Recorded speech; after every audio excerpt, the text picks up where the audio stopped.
प्रधानमंत्री नरेंद्र मोदी के नेतृत्व में केंद्र सरकार की ओर से जीएसटी दरों में कटौती से किसानों और एग्रीकल्चर सेक्टर को भी काफी फायदा हुआ है।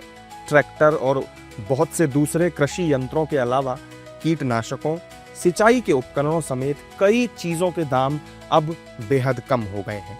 पहले ट्रैक्टर पर 12% जीएसटी लगता था, जिसे घटाकर 5% कर दिया गया है। यानी 6 लाख रुपए का ट्रैक्टर खरीदने पर 42,000 रुपए की बचत होगी। इसी तरह से ट्रैक्टर के टायर पर जीएसटी 18% से कम करके 5% किया गया है। यानी 50,000 रुपए के ट्रैक्टर टायर खरीदने पर 6,500 रुपए बचेंगे। हार्वेस्टर, मिट्टी को तैयार करने वाली मशीनों, स्प्रिंकलर और हैंड पंप जैसे कृषि उपकरणों पर भी जीएसटी 12 से घटाकर 5% कर दिया गया है।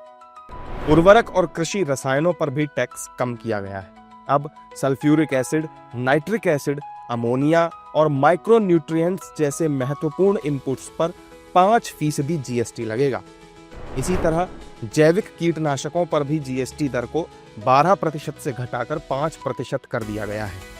कुल मिलाकर अब खेती से जुड़ी गतिविधियों पर खर्च काफी कम हो गया है और इससे देश के करोड़ों छोटे किसानों की हर साल बहुत बचत होगी। यानी जीएसटी कटौती किसानों के आर्थिक सशक्तिकरण का बड़ा जरिया बनेगी।